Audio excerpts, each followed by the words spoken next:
The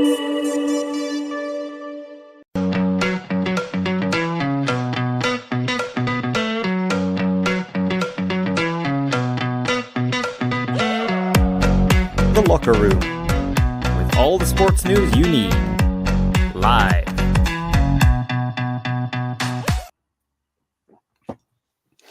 There you go. It's been a quick week. We're back on the Locker Room. This week flying actually to the end of the season. Welcome to the Locker Room on Independence Live, and yes, I'm joined by my favourite people and a new person, but he's starting to we're starting to bond now, so that's what I like. No, it's not James Bond, it's Alistair Blair. So Alistair, how are you? I'm fine, thank you, Michael. I was thinking earlier on, this is actually one of these. This is the second time you've had me back, so I can't have been that bad last time. So yeah, no, exactly. And you were giving us a weather update as well that it was snowing up your way today. Well, we had snow this morning, and then it's typical Scotland. It's maybe not 4 seasons, but certainly 2. It was snowing quite heavily, and then it was really sunny this afternoon. So I'm looking out the window just now. It's trying to make its mind up. So. Well, I think it's sunny everywhere else between now and 7 o'clock because we on boom boom. Joined by Graham and Stephen. How are you going, guys? I'm good. A lot can change in a week. You've just mentioned the weather. You've just mentioned the weather, but Motherwell still can't defend cross balls, so that's certainly no change. I think we'll get on to that very soon and gig. I like when people, when we go on air, a lot of people commenting right away, so that's very good. We must be doing something right for our change. Oh, I've just remembered, it's a leap year, so we must be doing something right there. The Scottish TV goal, that's Alistair, that's my all-time favourite name that comments on the show because I just love that name and I love that channel as well. By the way, I used to work for that channel years ago. But anyway, I digress. The Scottish TV Gold says, good evening all, good evening to you as well. Gregor on YouTube, he's a Dundee fan saying good evening. Mikey says, good evening guys, that's good. And Scottish TV Gold says, Dundee to win tomorrow. Don't know, I'm not psychic. Anyway, as you can tell, you can get your comments in, but on until 7 o'clock. And we're going to talk football. And also, I think there's a small matter of the old enemy going to war tomorrow at Murrayfield. I'm not sure. We'll get into that later on as well. So, Graham, let's begin at the beginning, as they say. Somebody said that to me years ago. Somebody says, Michael, where will I begin? I said, at the beginning, that will help. So, Rangers against your fine team Hearts tomorrow. Before we get into the game, the draw was made for the Europa Cup this morning and up against Benfica. What do you make of that?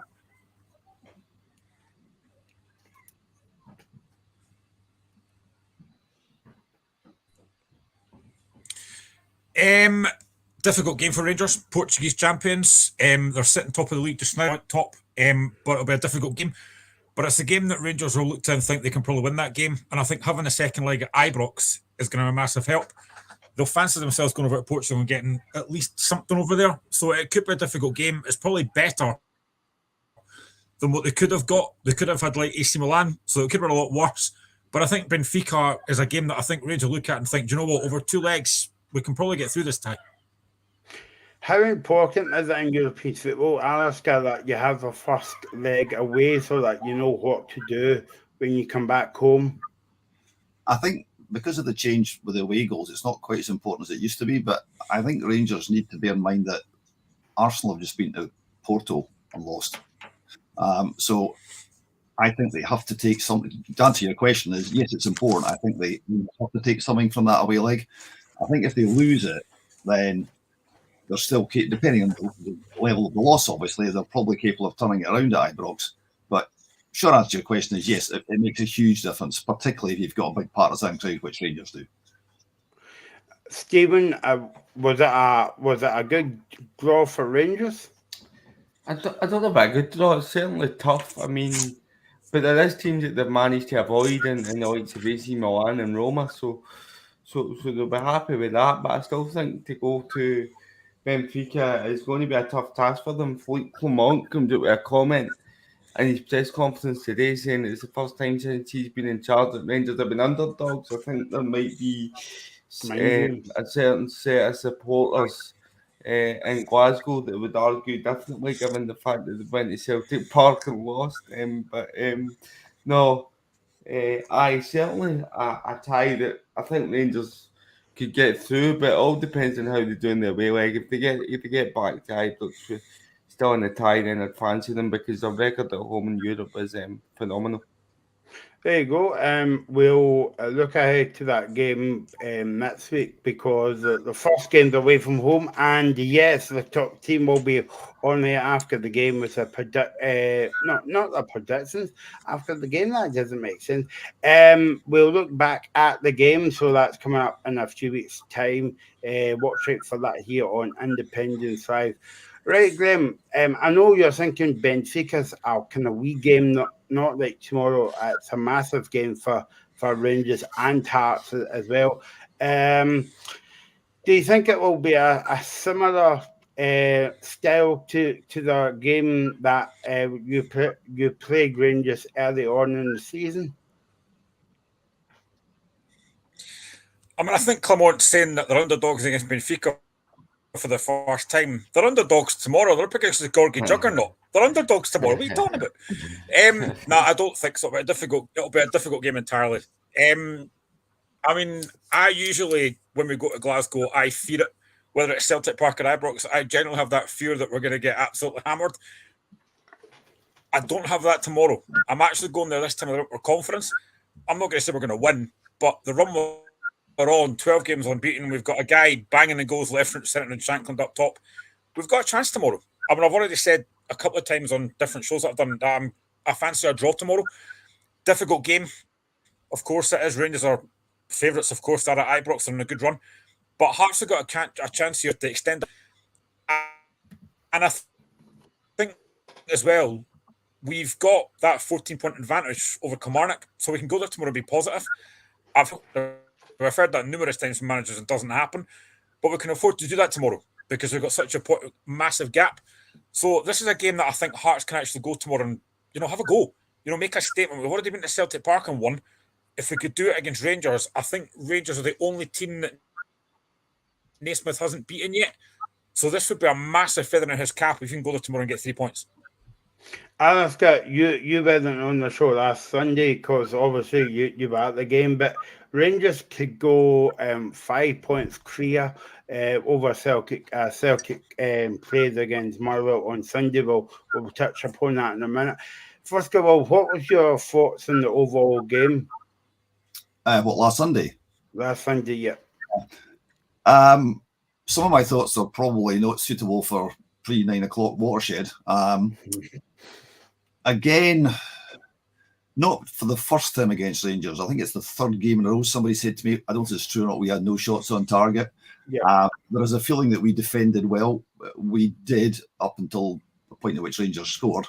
I think an awful lot of people are forgetting the fact that actually Rangers hit the bar and had a couple of other chances to score, one of which was from a precision pass by Max Kucheravi, who just come on as a sub for us. So I'm not quite as impressed as maybe the manager is. And I know the manager's job is to talk up the team, but we did not let glove on Rangers. Rangers won.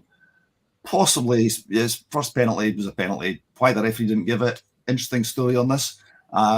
Spoke to a referee of my acquaintance, a guy who's been on the line at Premier level. He said, if you watched it, the referee looked to the linesman for help and the linesman blanked him.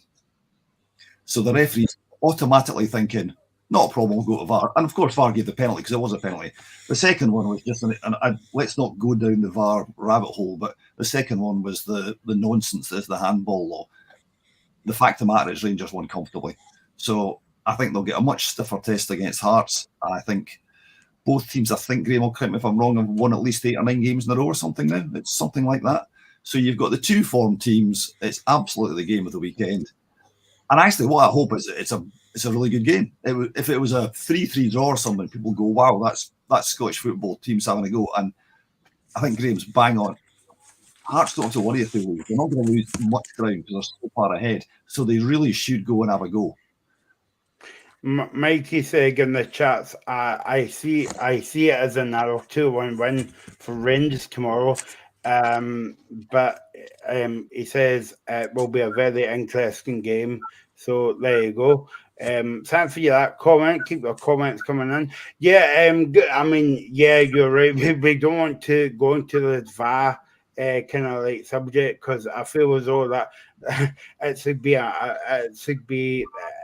they should have our own feature on the show as well. But yeah, I mean, we were in agreement with you, Alaska, last Sunday. Me and Graham were saying on the show that the second penalty wasn't a penalty. The first penalty was a penalty, but why they took about 5 hours over that, I'm not very sure. But that's just Scottish football tomorrow. Stephen, this is the first test for Rangers at home in front of 50,000 tomorrow to go 5 points clear. But if Hearts scores that first goal, do you expect a different kind of type of game? It'll be interesting to see what happens if Hearts do score the first goal because it was so close, obviously, to winning last time at Ibrox 2 late goals. And I think if Peter Haring didn't come on the park, they would take something for that game. So, but no, it'd be interesting to see if they do get a goal tomorrow, if the goal go up, how they'll manage it. I definitely do think that Rangers will need to score 2 goals to win this game tomorrow. Because as you see that man Lawrence Shankland, he's just a goal machine. He only needs half a sniff. Although Motherwell gave him the freedom of goal in the box, I swear they've still going on about it. But we gave him the freedom of goal last week, and then that goal scored on the week is absolutely criminal. But no, they've got threats, Hearts, and Rangers will need to be wary because they've just gained the lead in the race for the title, and they won't want to be throwing it away as quick. And it doesn't come much tougher, as Alistair said. It's the 2 form sides in the league at the moment, and it's going to be a tough one. It's going to be close. Graham, Philip Clement was speaking about the game today, and he says that Hearts are they've got lots of quality and the team. They're well organised, but for us, we want to because we're at home, we want to put on a show and a good job for our fans. I'm sure that you're going to say the opposite now, Graham.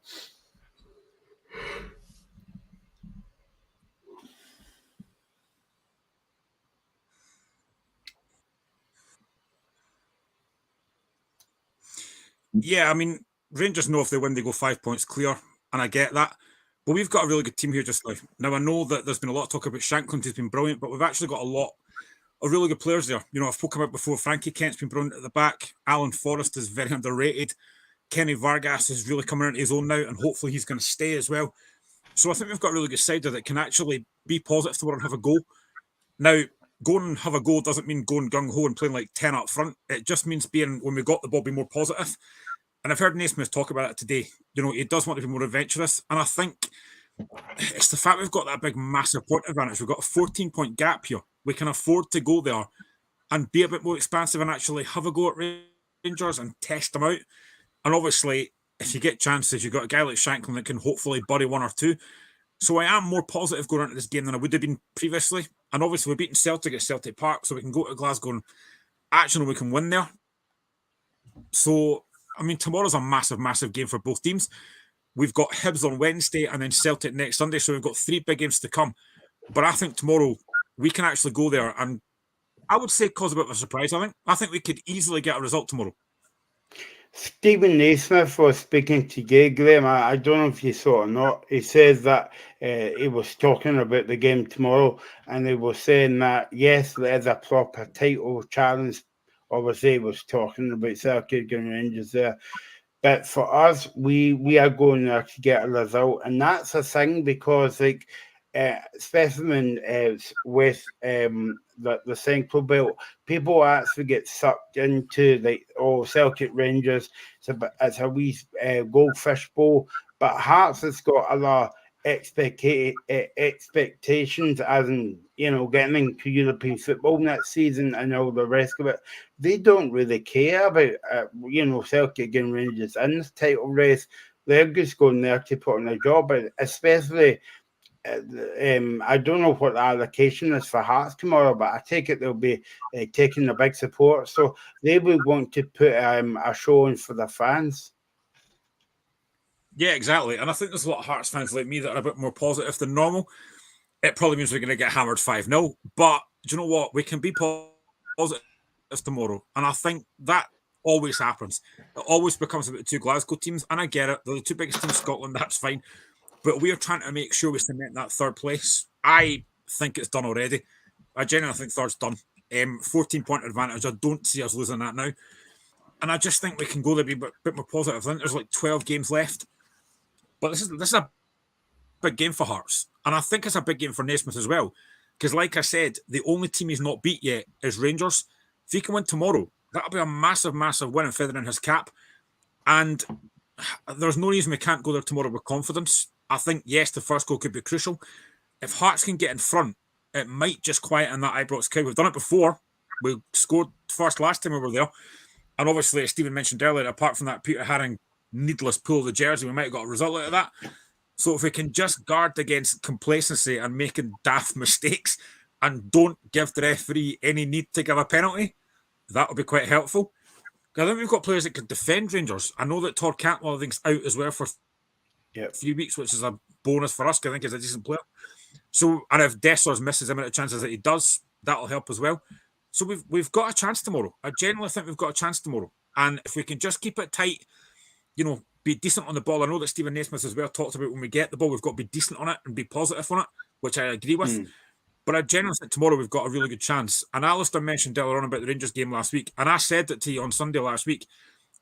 Now, yes, Rangers won the game comfortably, but this is what I spoke about before, the handball rule. That second penalty last week was never a penalty. Said it last week. The guy's got his back turned. He's not looking at the ball. How on earth that's a penalty, I don't know. When you've then got the Aberdeen one, when Nicky Devlin clearly handles the ball, that's given.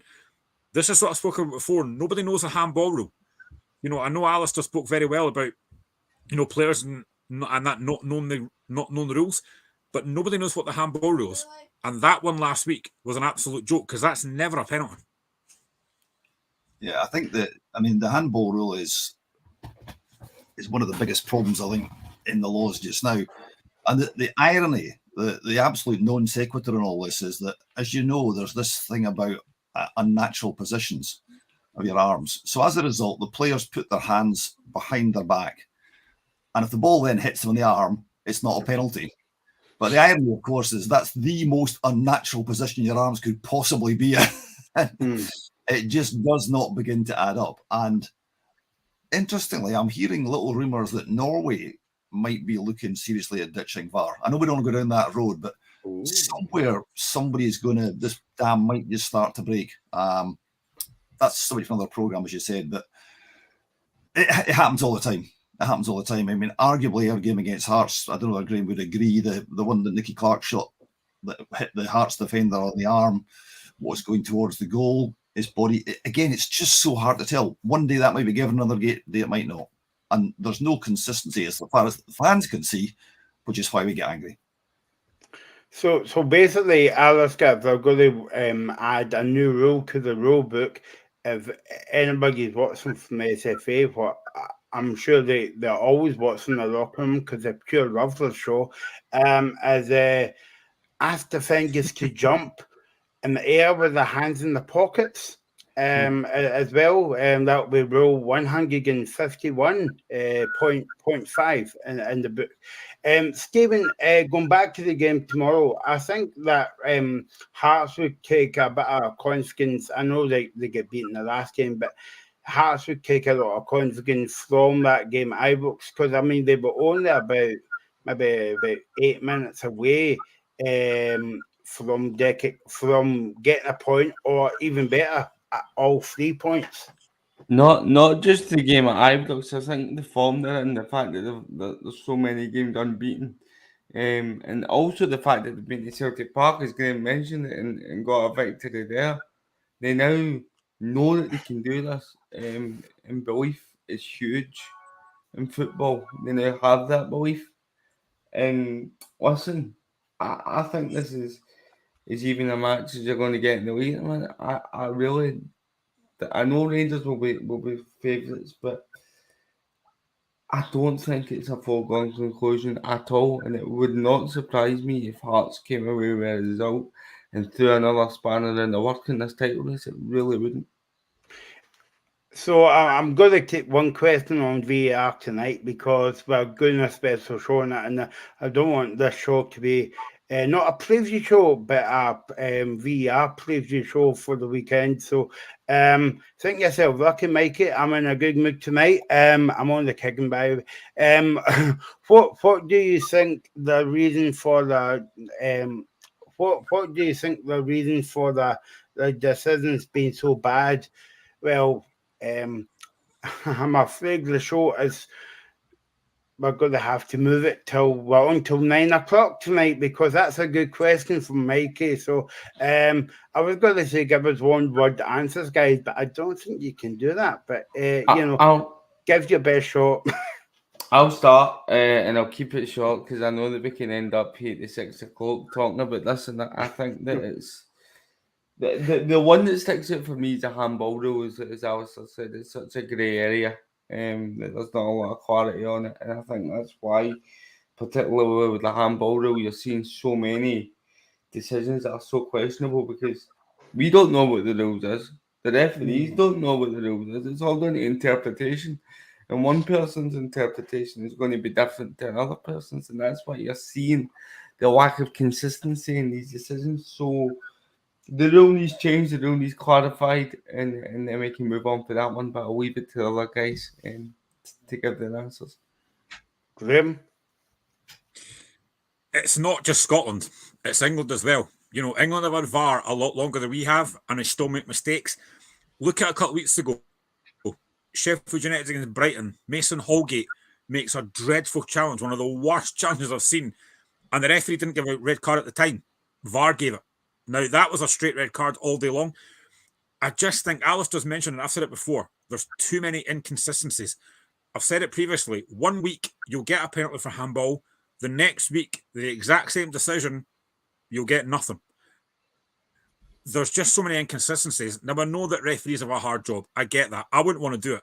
The amount of abuse they get from everybody, it's horrible. I wouldn't want to do it. But there just seems to be this... Nobody seems to know what the rules are. And that's what... And this is why I've said before as well last week that I would like... I know it won't happen. I said this last week as well. I would like the referees to get mic'd up so you can hear what's getting said, because then at least you got a bit of transparency and folk can then understand, right, okay, I get now why that's been given. I just think there's too many inconsistencies. There's too many poor decisions getting made. And as I said previously as well, it seems to me that referees are refereeing games by VAR. They're not giving decisions on the park because they think, well, if I've got it wrong, VAR will sort it. It's not what it's there for. You're just referee the game as you see it. And if it's a mistake, then the VAR will help you, or supposed to help you. But there's just too many inconsistencies. That's a problem for me, and it always has been. And as many folk have said, I think Alice has said it, Mikey said it as well. For me, it's the fact that I've been at a couple of games now with VAR, because I don't go as many Heart games as I want to. I would like to go to more, but I've been at a couple of games now with VAR, and it just takes far too long. If you're spending more than 2 minutes on a VAR call, then it's not clear and obvious. That shouldn't be 4 or 5 minutes, and then it adds on more time at the end of the game. I just think they need to iron out these mistakes, because there are far too many mistakes getting made. And with VAR, I get referees on the park, it's human error, but when you've got a monitor there, those mistakes shouldn't happen. Alistair, I remember Postecoglou when he was the Celtic manager. He was asked this Pacific question at the press conference, and Graham's right there, and we spoke about this on the show for many years now, actually, about VAR's not there to ref the game. The man in the middle is there to ref the game now. But we're seeing it the opposite way about at the moment. I think, to try and answer Mikey's question, I don't think there's one reason. I mean, the obvious reason is that if the decision goes against you, it's a bad decision, and that's what fans are like. The second, I'm going to make myself very unpopular with everybody listening and watching just now. We don't know the laws. The players don't know the laws. The referees do know the laws. Here's a question for the three of you. Any idea how many pages IFAB's laws of the game are?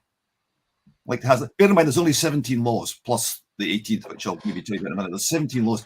How many pages? Have a quick guess. 50. No, it's going to be more than that. It's going to be in the hundreds, isn't it? I would say over 1,000. No, last time I looked, it was 200. Nah, I was going to say about 150. 200. There are 17 laws of the game. There's an 18th one. Do you know what the 18th law is? It's not written down. No. It's one that all referees learn. It's use your common sense. Oh, so you get after. Yeah, but just to illustrate, and again, Mike is going to hate me for this. I mean, I'm much more pro referees than I've ever been, having researched it and researched the laws. The laws change all the time, so it's hard for referees to keep up. But yes, they do.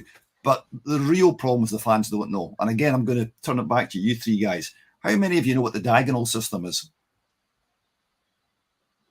Nope. You can hear the tumbleweed in this. Well, if I tell you that's the way every football match has been refereed since the 1930s. Right. And fans just never heard of it.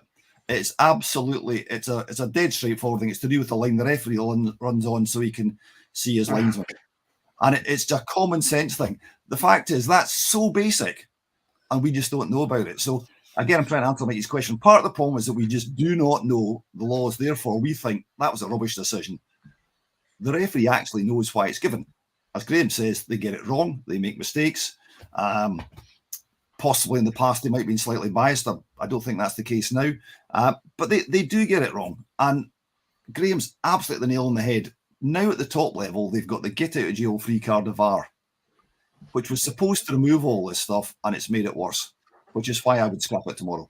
The comments coming in from Mike and anyone else watching, we are hopefully doing a show on VR, so you can ask your questions, call your heart's content, coming up in a week's time, and I will be lying down after that show in the darkened room in Saltcote somewhere on the beach. So the last word goes to Stephen, because I know he likes the last word and all that. Alice guy, he's a terrible man, so yes. See these Murrow fans. Oh, sorry. Yeah. So, what do you think of tomorrow's game, Stephen? Was this Rangers v Hearts still? Yep.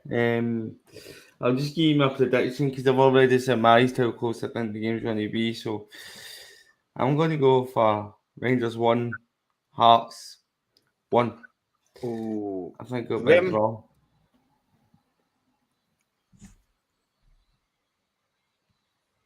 Well, that's kind of what that's my prediction as well. I've obviously done a couple of TikToks the last few days, and I've said 1-1, so I'm going to stick with that. There's a couple of other things coming in here. So Craig, I think he's a new follower. Craig 2702. Hi, Alex. How's everyone? All good, Craig.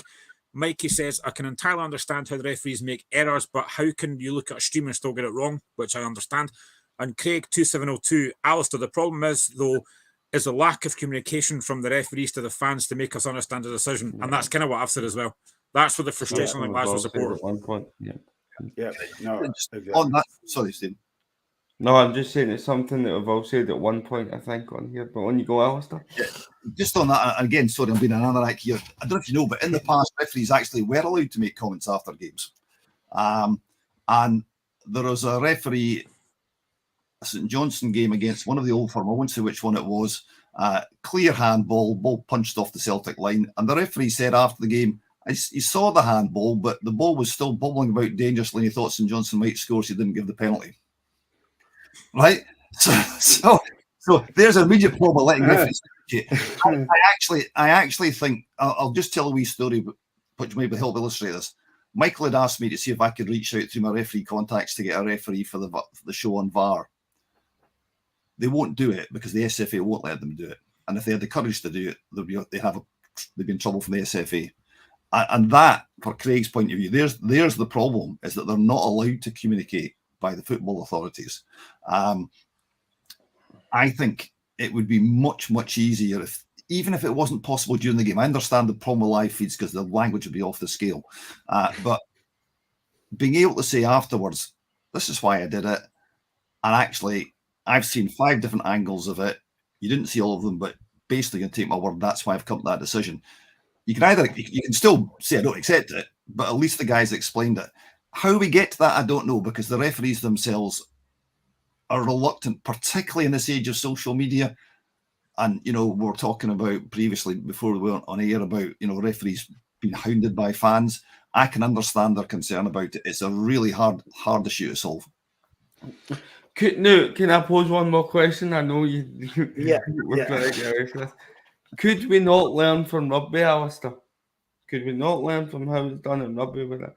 I believe, I might be wrong, but is it only I don't know much about rugby, but is it only the captain that's allowed to speak to the referees in rugby? And if anyone else does it, it's seen as dissent or something like that. Yeah, it's only the referee. I mean, again, it's an interesting one because people always say, well, rugby, the reason that, they're all polite to referee and they call them certain lads because they're all from posh public schools.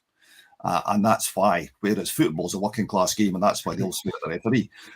The only problem with that argument is that rugby league is as working class as football. And they treat the referee in exactly the same manner. So to go back to your question, Stephen, in relation to the TCMO in rugby, they've got, I know because I've spoken to Jim Fleming, who heads up the SRU referees, they've got screens which have actually got a delay in them so they can actually see stuff as it's happening. And you're right, they do communicate and the fans do hear it all. I think the single biggest problem in football is that until you can get the players stopping swearing in the vicinity of the referee, the broadcasters can have an issue with it. And that makes you daft. But I entirely agree with you. If we could actually have that kind of, okay, look at this angle here, there's another angle here, it shows that actually he got the ball first, therefore, or whatever. That would help immeasurably. Given the SFA's control of the referees and the referees' reluctance to actually, if you're a current referee, even if you're a past referee, you're probably still doing assessments and things like that.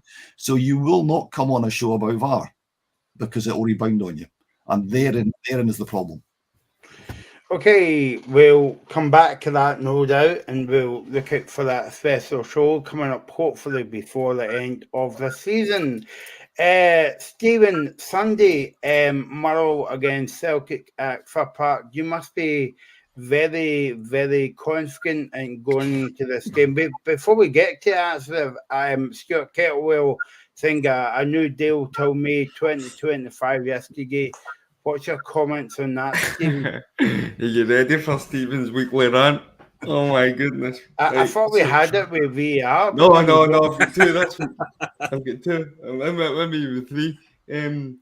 But no. So Stuart Kettlewell saying a new contract. I'm absolutely fine with that. What I'm not fine with is the way it's been dealt with the football club. The way that it's been dealt with by the football club is nothing short of amateurish. So basically, there was a clause in Kettlewell's contract that if he kept us up last season, then a year's extension would be triggered. It's now, we're in February 2024, and it's now only being communicated to the supporters and the wider public that Stuart Kettlewell was going to be Motherwell manager next season. And they do it when I think we're on a run of 2 wins in 22 or something like that. If they'd have done it in May, I think he'd only lost 2 games since he came in. Everyone would have been euphoric. The timing is absolutely terrible. The boardroom just now is like Jurassic Park. It's full of absolute dinosaurs. So there is restructure needed both on and off the pitch. And if I can just switch to on the pitch, the Terrace on X or Twitter or whatever you want to call it, have released the best 10 goalkeepers in their opinion in the league. Scotland is number 3 goalkeeper and Motherwell number 1 Liam Kelly does not even make the top 10. And they are absolutely correct. Absolutely correct in that assessment. He is statistically the worst goalkeeper in the league this season. And I don't know, I want to know what Graham thinks of this. That one is Shankland header, all right, he was unmarked in the box. I thought the header was fairly central. I thought Liam Kelly could have made more of an effort to save that. Yeah, obviously I was quite high up when I was at the game last week, so I couldn't really. I saw the header, but I couldn't see where Kelly's position was. But when I watched it back on telly, I thought, oh, he might have got caught out there. It's a poor goalkeeper. I mean, I think Liam Kelly gets a lot of stick, which I understand is maybe not the best goalkeeper. And I've said it before on the show. I will be astonished if Liam Kelly's on that plane to Germany. He can't be on that plane. He's just not good enough. He really isn't good enough. I mean, last week he didn't have a lot to do, but he lost 2 goals. He wasn't overly tested, I don't think, by us, to be honest, but he just doesn't look confident. And the one thing I've noticed as well, he doesn't really come for crosses a lot. I just don't think he's good enough. I've been saying all season, and that was the thing for me was I knew we were going to create chances against you guys, which we did for the believe the first 50 minutes of the game. I was on a train into Manchester, so didn't catch the full game. But I just knew that at one point in the match, our defence would make a mistake, or Liam Kelly would make an header that would leave Lawrence Shankland with the chance to score a goal, and that's exactly what happened. And then Stephen O'Donnell asking for the foul because Kenneth Vargas breathes on him. It's absolutely ridiculous. It's ridiculous. It's crazy. Defend first. I'm not having it. And it seems to be the same players that we're mentioning all the time. And yeah, jury's out, I'm afraid. And the jury's out on the board. Do you think that, of course, Motherwell had AGM on Wednesday as well, but do you think that Celtic, do you think you're getting Celtic at the right time because they're very vulnerable, even though I don't like that word, but I'll say it anyway. But also, Carter Vickers is back for Celtic this weekend, and Alistair Johnson. Yeah, I believe that they're both doubts, but they will make it, as is Greg Taylor. So Celtic are getting stronger, but I just want to answer Mikey's question here that's popped up on the screen if I can. Who would they get rid of in the summer? I can't really answer who I'd bring in, because you never Motherwell's pool attracting players. They always sign random players, so whoever I say it's not going to be. I can give you 3 players that I would get shot of right now: Liam Kelly, Stephen O'Donnell. Liam Kelly and Stephen O'Donnell. Liam Kelly, Stephen O'Donnell, and Bevis Mugabe I would get rid of. As of right now, I would get rid of them 3. I would give Callum Butcher another chance. He's not had the best of seasons, but he was really good last season. And we need to sign another centre back, and we need another right back in the summer. And we're going to lose George Gent, so left back position is going to be a problem. A new defence to surmise it, I should have just said, but no, big clear out needed, and we're going to need another striker up top to support the goal machine that is Theo Bear. Sorry, I just wanted to see Alistair. Yeah, no. Back to my question, Stephen. What do you think of Celtic? Sorry. Do you think that they're getting them at the right time?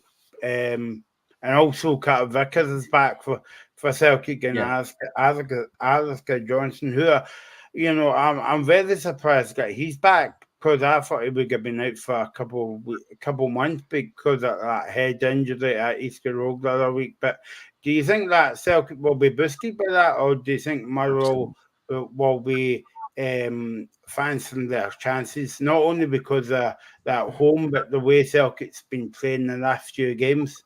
No, I think Celtic will absolutely be boosted. I mean, whether they both start or not, I don't know, because I don't think they've played any minutes. So whether they were thrown right in, I don't know. I think Greg Taylor's even had more time training than the both of them. So I think he'll definitely start. So that's a bonus for Celtic, because I think I could do a better job at left back than Bernaby. They'll definitely be boosted defensively, and that's a worry for us, because I really think that had the same back line started for Celtic, even though we've been poor defensively, I would still be expecting us to take something. And that's crazy. I mean, we've got the joint most goals with the Old Firm alongside Hearts now after last week. And that just shows you where the problems lie. Our problems lie at the back. And Blair Spittle, I think he is coming back. So that's huge for this. I'm really hoping that he signs a new contract because he's been our best player this season. I know people talk about Theo Bear, but I think Blair Spittle's creativity, you see some of the goals he scored, his goal against Ross County, I think for me, certainly in the Motherwell shot his goal of the season. So to get players like him back, we do have players that can cause Celtic problems. I'm just hoping that the defenders are still maybe a wee bit short in terms of coming back, because if they are, we can get them. And I would love to hear what the guys think about it. The Mikey's commenting, he says, I did get it's a way. Oh yeah, he says I did get prediction video. I don't know if you're advertising your videos on here, but that's good to see. And he predicted a last minute goal from Mugabe. Stephen will be happy with you. It'd be better with Robert Mugabe. I'll just say that. Yeah. Who's he? He my next door neighbour. And also the playlist. Yeah, exactly. So keep your comments coming in. From a Celtic point of view, Alaska, the headline was made off the park, obviously last week because of that one that scored against Kamal. But also, what do you make of this retirement from football at the end of the season? I think I heard a debate on TalkSport this morning when they were basically asked the question of, is he one of England's best keepers? And the answer was no. They did say he's been a very, very good goalkeeper and he's been a very good England keeper, but basically, is he one of the top ones? Is he a Shilton or a Banks? No, he's not.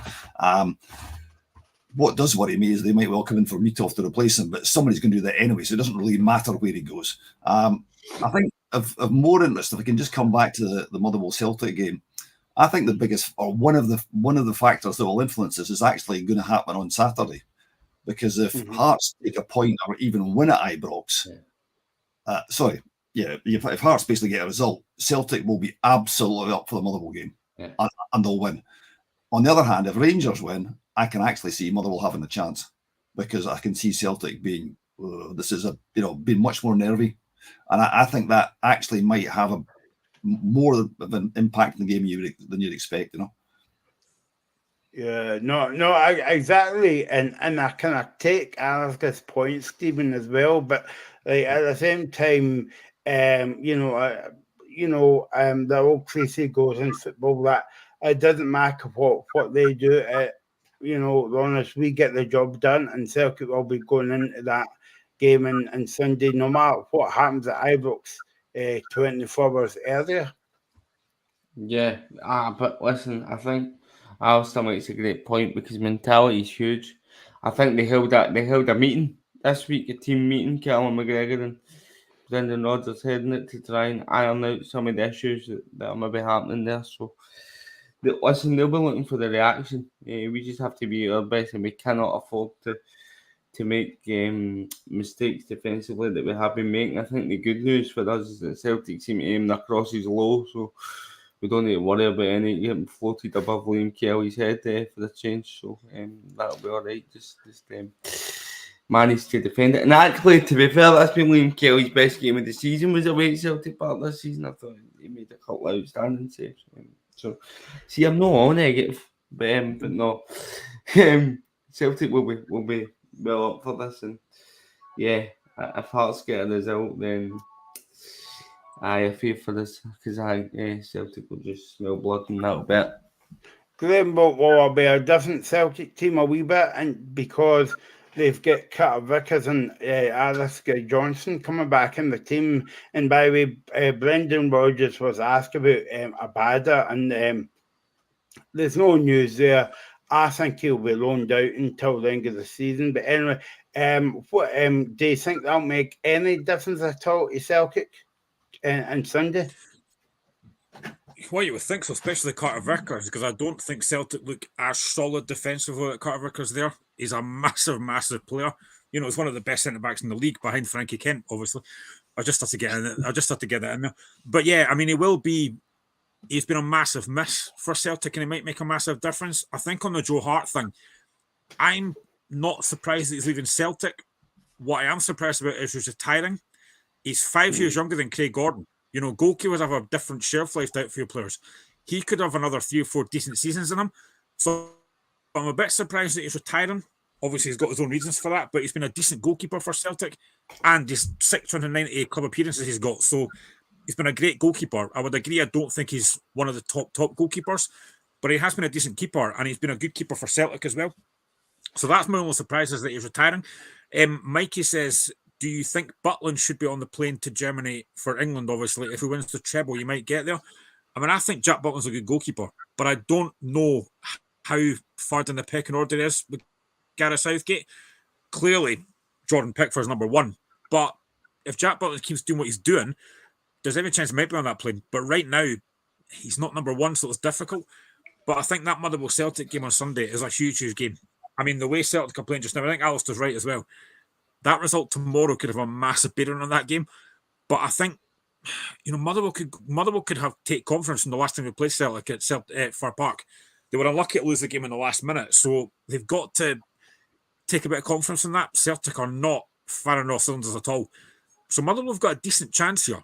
Yes, they've got to be very good defensively, and I know that's not one of their strong points, but they've got a guy in Theo Bair up front who can cause that Celtic defence problems. He didn't have a lot of chances last week against Hearts. I thought we dealt with him quite well last week. But any ball over the top against Celtic could cause him a lot of problems. Yeah, and we'll be talking about the Packet Thistle game and later on the telly tonight, kick-off against Dunfermline as well.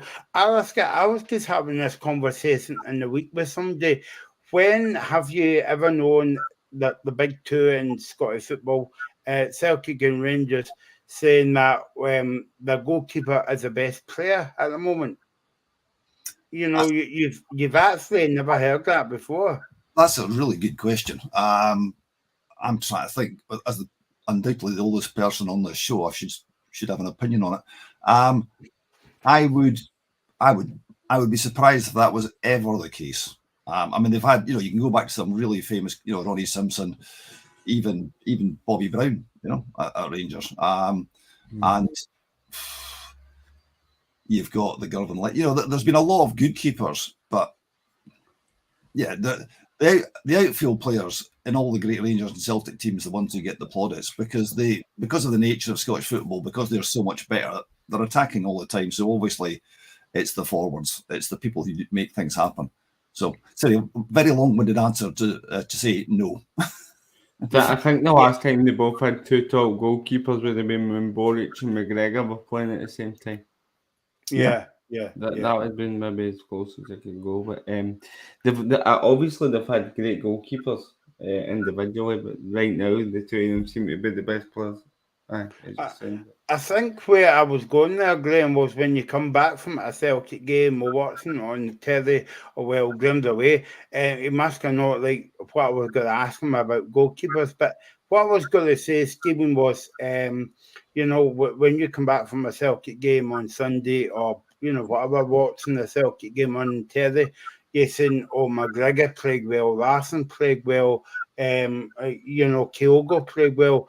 But over the past couple of weeks, you're thinking Joe Hart played well and he saved Celtic big time as well. Yeah, but I'm just thinking there, some people might look at him for the goal against Kilmarnock, but I think he probably go to Burnley before that, losing David Watson at the back post. So it could have been stopped before it got to him. But no, he has made great saves.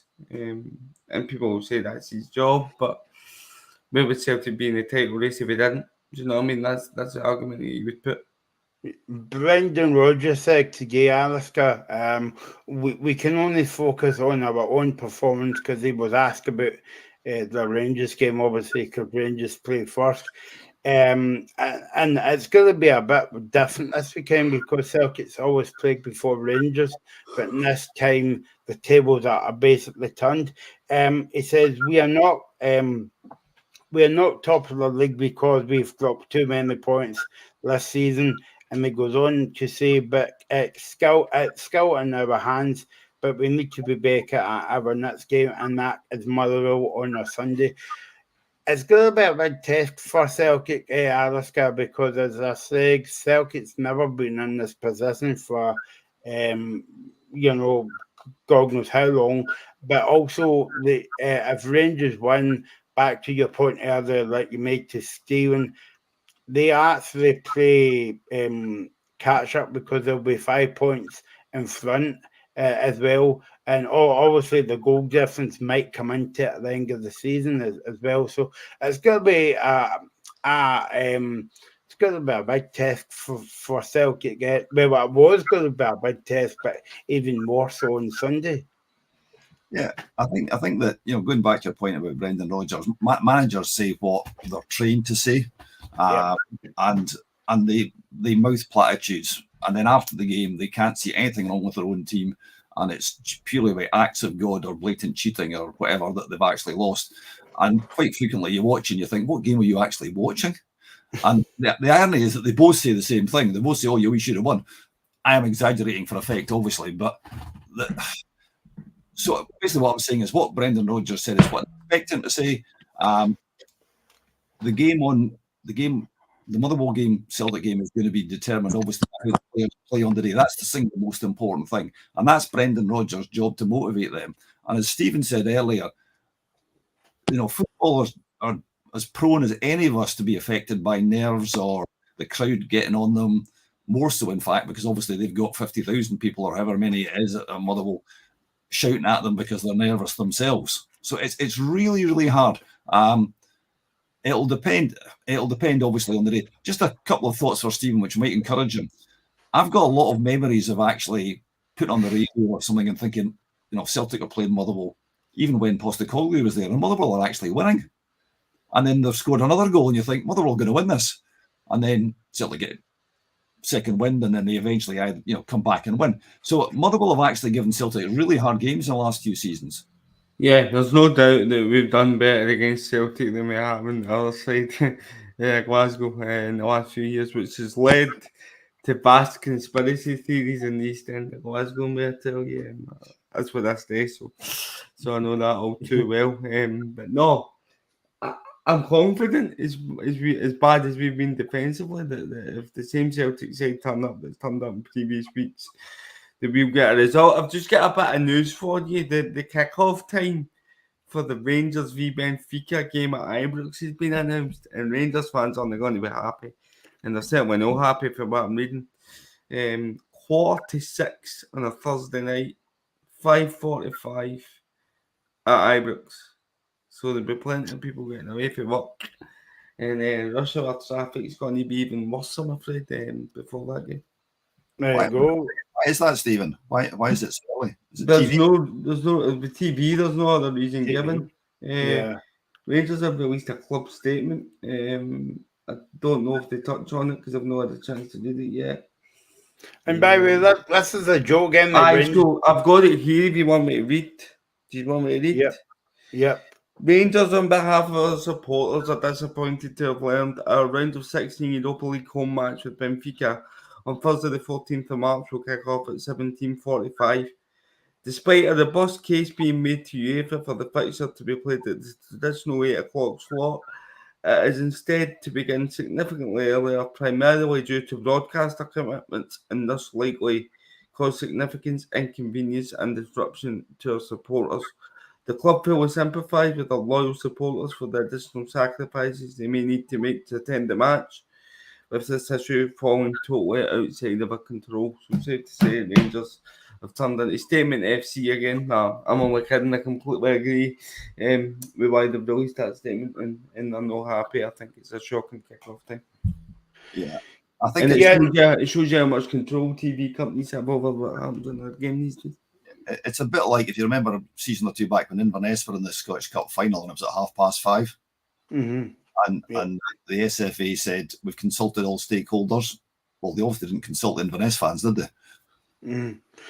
Yeah, no, exactly. And I think note to Rangers fans: don't send your email to the SFA as well. I'm just saying as well. So yeah, where do you think the game will be won and lost for Motherwell on Sunday if they've got a chance, Stephen?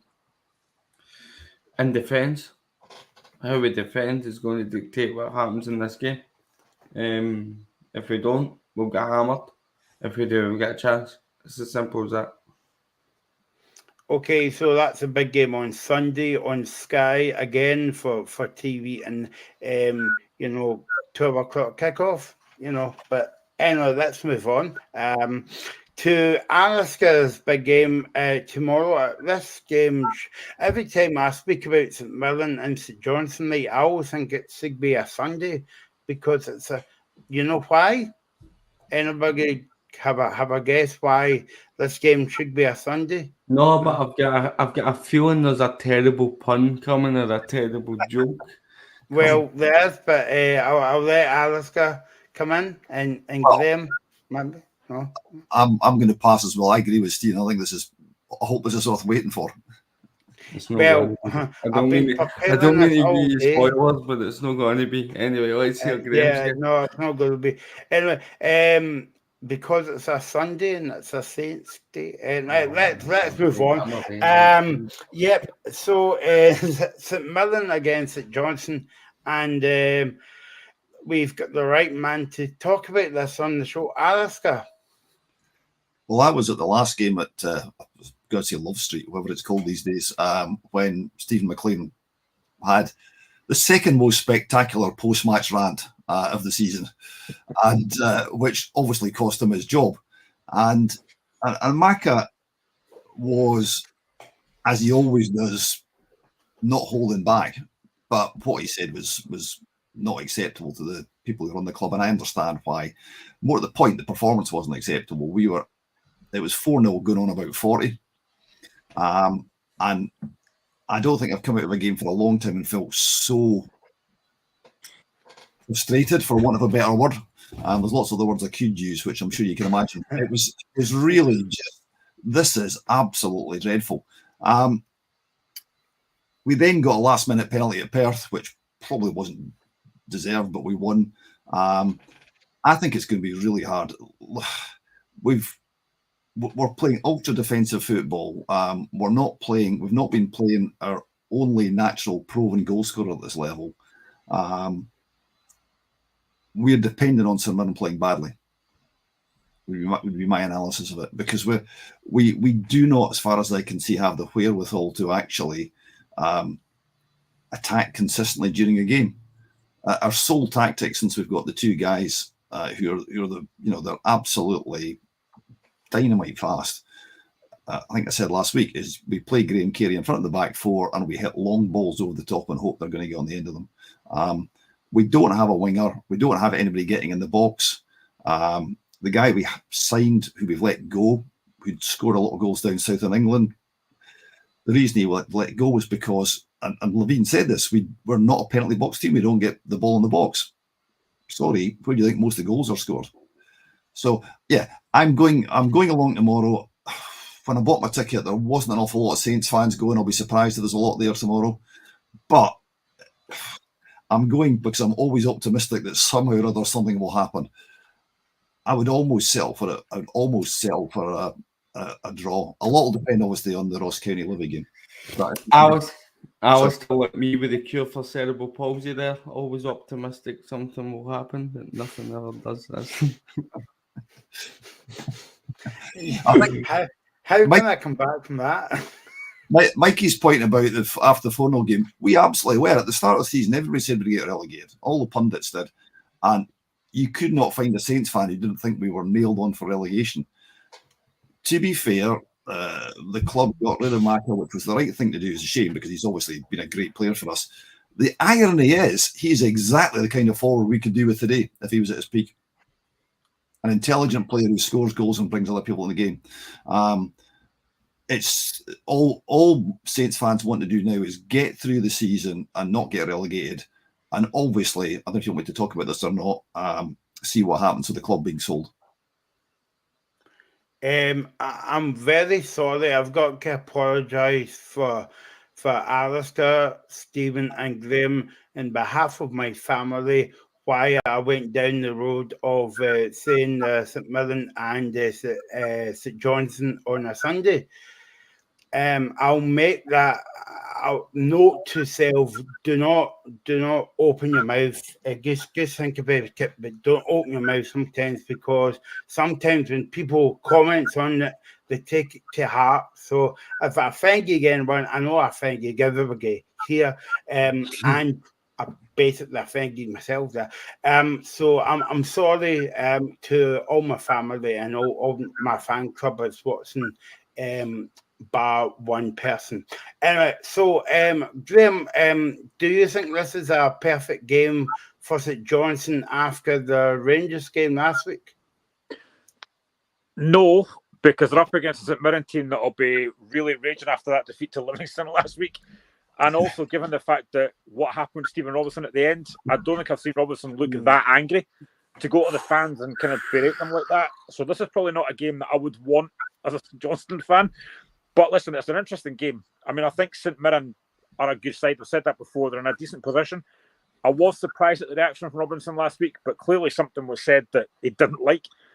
But I think St Mirren at home, I would think, will probably be a bit too strong for St Johnstone. But, I mean, Mikey says there that he thinks St Johnstone needs a big rebuild as it looks stale lately. The problem with that is I don't think St Johnstone got a lot of money. Now, I know there's obviously going to be this, maybe the chance to get a new owner in that in. But again, I'm intrigued to know as well from Alistair. Obviously, I've seen Craig Levein as a Hearts fan. I've seen him at Tynecastle a few times now as a manager. I don't think the second time around really worked. What's the general consensus with St Johnstone fans around Levein? Did you guys, when he came in, think it was the right appointment? Because I generally did. I thought he was steady of the ship, which I think he maybe did do. But what's the general consensus with St Johnstone fans around Levein's appointment? I think you're right. There was a consensus at the time that it was a big name. It was a good appointment. It would steady, as you say, steady the ship, which you can say it has done, but it steadied it, and it's still hold below the waterline. If we can continue the nautical metaphor, I think currently the jury is probably out because we feel that they should have won. With respect to Stephen, we're 1-0 up, 92nd minute at Motherwell. We lost it. So there's a goal going back to defensive frailty. And okay, it was a bullet header, all that kind of stuff. We probably should have taken 3 points. We got 3 points at Ross County. We had the most excruciatingly boring draw at Livingston I think I've ever seen. A couple more wins, and I think Saints fans will be a lot more comfortable with Craig Levein. I'm not sure how. Personal view here, and I hope nobody from the club's watching, I'm not sure that he's there for the long term. I think there's a feeling that possibly Kirk, as assistant, might actually take over. A lot will depend, and incidentally, by the way, as far as I'm concerned, I'm pretty sure this is a done deal, the club being sold. I don't think there's much doubt about that. And that causes concern amongst the fans as well. There's some, sorry, can I go off on a rediversion on this, Michael? Are you okay, yeah? Yeah. No, I just wanted to ask you quickly. I know you mentioned the owners, and I don't know what you're going to say here, Alistair, so forgive me, but I wanted your take on the interviews one of the owners did today with the Herald newspaper, and basically he said that if we take over, there'll be it'll be a new model at McDermott Park. Now, I don't know about you guys, but I don't know what it means by that. Maybe you can shed some light on that, Alistair. I don't know where you were going there, but just because that you were talking about the new owners. Yeah, I haven't seen the Herald article. I presume it was with Jamie Beatson because he's a Saints fan. He's taken over from Aidan Smith. He was also a Saints fan. And was it with Jeff Brown, Michael? Do you know, or the interview? It was. I've not actually opened the the article, yeah, Alistair, but they said it was with the new prospective owner. Yeah, well, what my understanding is that this is virtually a done deal. They wouldn't have to go. They had to go public because obviously the SFA have to know about it, right? The local press have been aware of this for some time. It's been now out in the open more. The potential owner went to the Ross County game and the Hearts game. Now, he partly said he liked what he saw. Now, if he was at the Hearts game and he liked what he saw, then I can only imagine he's looking at the real estate, not the actual football. The problem is quite simple. You've got 22 acres of land. Some of it's got planning permission. You can obviously make a lot of money out of building houses on that. You cannot, if you think about it, if you build houses and you leave the football ground there, people aren't going to be quite so happy about buying houses next to the football ground, not when they've got Hearts and Motherwell fans streaking through them, So the obvious thing, and I can almost guarantee if this goes in, this will happen, McDermott will be levelled, a new ground will be built, probably somewhere on the western side of Perth, because there is some land there. They looked at doing that in the past, I know. The guy will, whoever it is, will make a lot of money out of the land, because 22 acres, a lot of houses, that's a lot of cash. That will pay for the new ground. I trust Jeff Brown implicitly that he will do the absolute best deal he can for St Johnstone. What we don't know is what happens once Jeff has no longer got control. I haven't seen any major success from an American owner in Scotland yet. I just wanted to ask you as well, Alistair, right? Just a kind of general question, and I put it to everybody watching, and I put it to Graham and Stephen, and we're looking to do a show on the future of Scottish football as well, coming soon. But is that no kind of like alarming how an American owner, I presume he's an American owner coming into St Johnstone, because to me, they're just using it as a kind of cash cow, and they can walk away anytime they like. And okay, it's good because that you might win a cup, you might be successful, you might not. But is it a danger of that in Scottish football? And we don't want that to set a kind of like precedent. Do you want me to answer that? I mean, there are American owners obviously already. Dundee United made a huge loss last year. If Dundee United don't get up this season, I think they're going to have problems. I don't subscribe to the. I've seen Saints fans on social media who are giving it Yahoo and all this kind of stuff, and lots of stars and stripes and stuff. The idea this is some kind of Saudi Arabian who's going to come in and make us like Newcastle or something is for the birds. Keep asking yourself, why would somebody buy St Johnstone? A club with a £5 million turnover that's punched above its weight for a long time. And don't get me wrong, I've enjoyed every minute of it, especially the last 10, 15 years or so. So you've got to ask yourself, where is this going? For its entire history, the club has been owned by local people with local connections. Jeff Brown is one of the two most important people in the club's history. Him and a guy called Robert Campbell, I won't go into the details of that, who was also a chairman and administrator. And Jeff will absolutely do a deal that is for the best for St Johnstone. But once his shares have gone, even for all the things that he can tie into it, unless this guy somehow or other is going to throw lots and lots of money at it, in which case he's going to burn through cash very, very quickly, I really don't know what's going to happen. But as I said, I think I noticed that, as Zolino has said, McDermott's not old ground. It's actually 30 years old. There's rumours of Motherwell getting outward investment as well now, Alistair.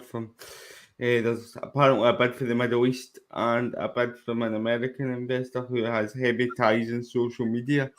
So I don't know if it's Jeff Bezos or Elon Musk, but do you guys think that me and Graham spoke about this on the show a bit before, and obviously we'll come back to this, and it's about VR as well. It could be like a rabbit hole if we go onto the subject, Alistair. But I mean, you've been watching football for years, so we all.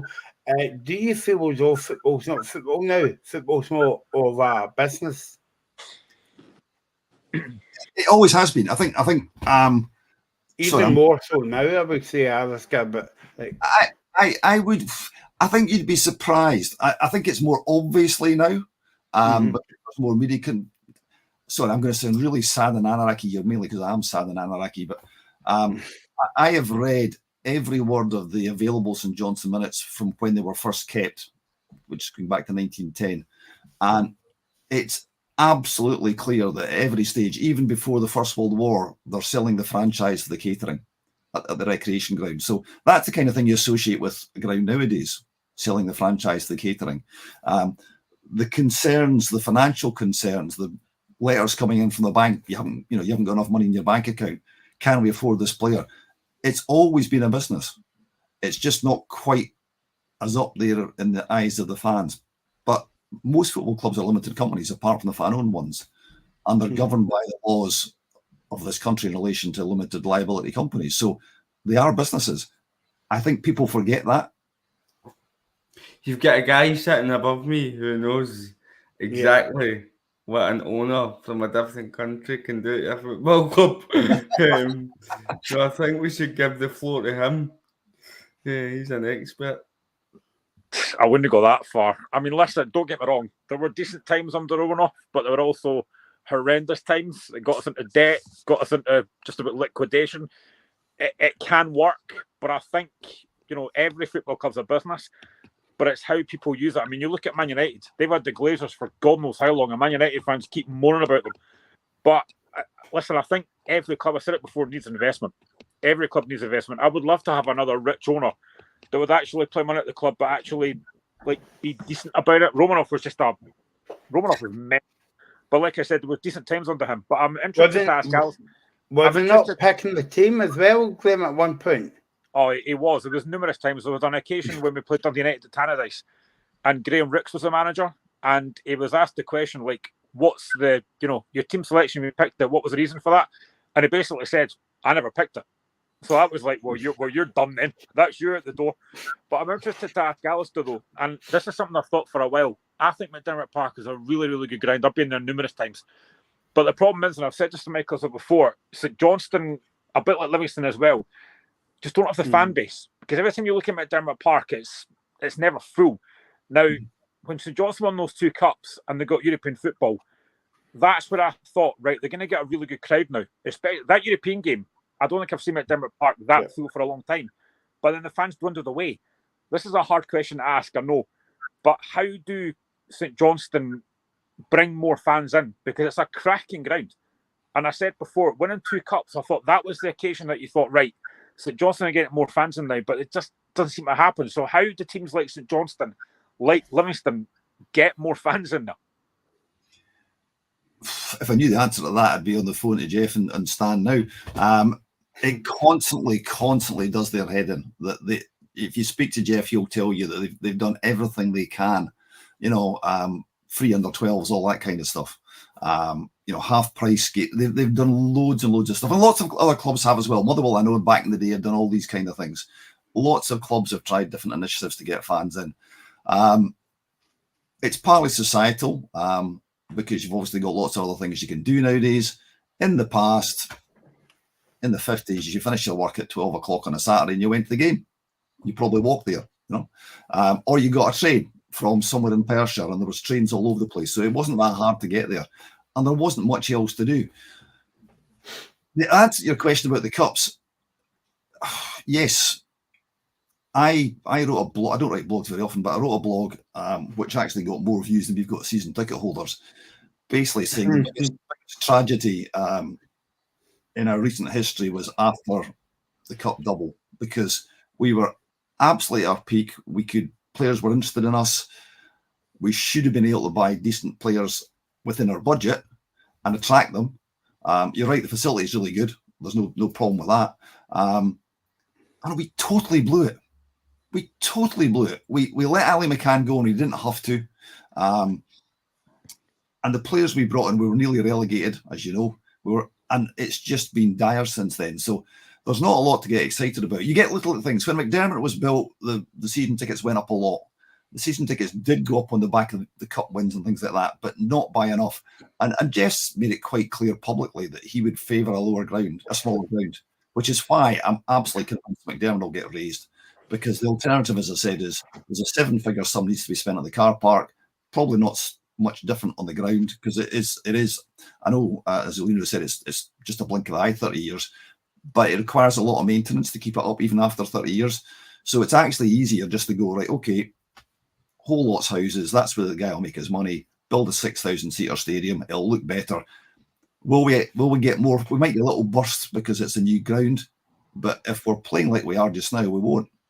And until Scottish football, and we're going off on another subject here, actually starts to become more attractive, and that, in my view, requires a restructuring of the league, which the people who run the clubs don't want, then it's not going to change.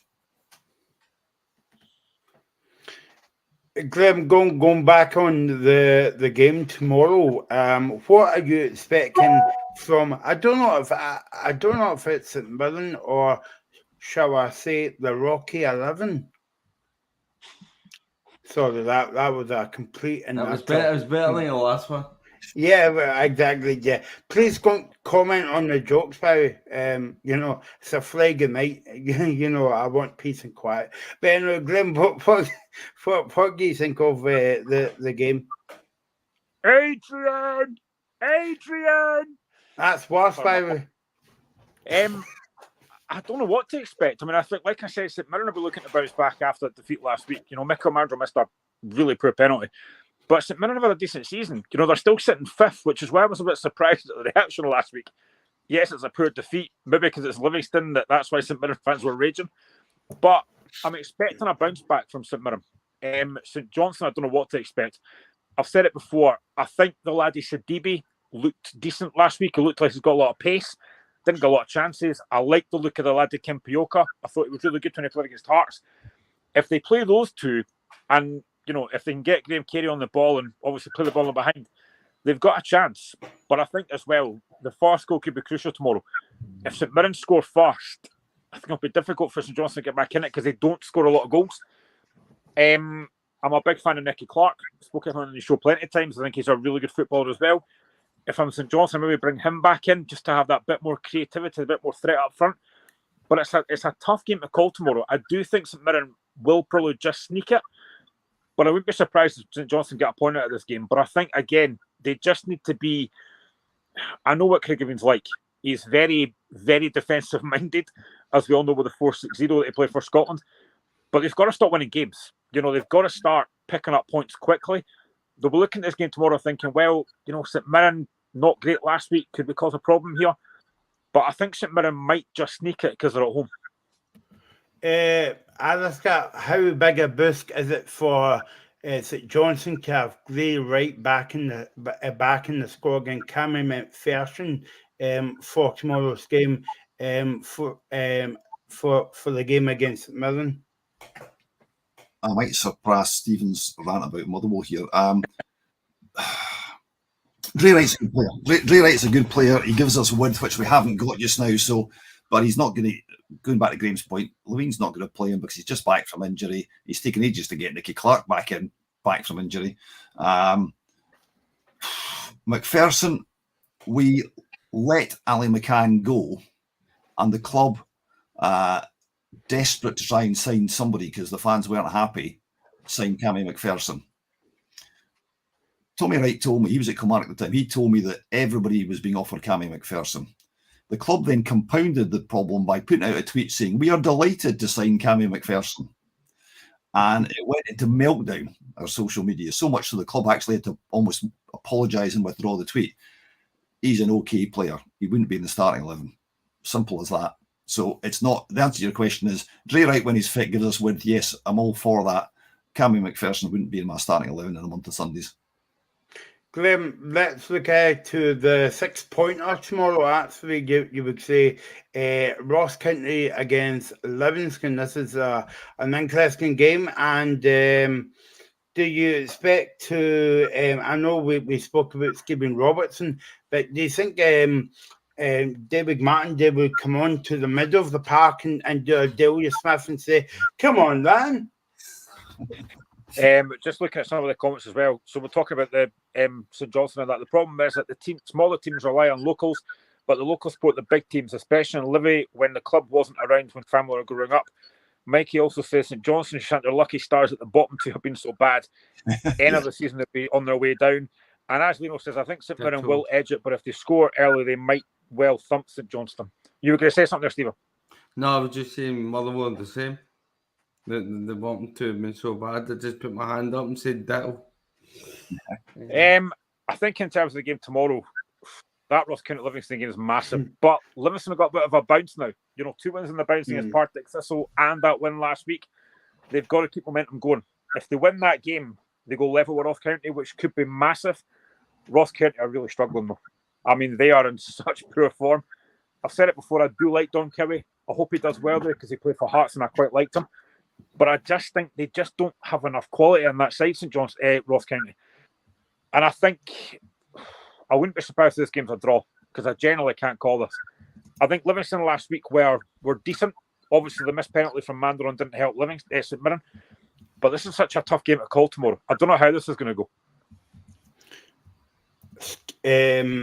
Stephen, what do you think of this game? Me and Graham was calling it a 6-pointer last week on the show.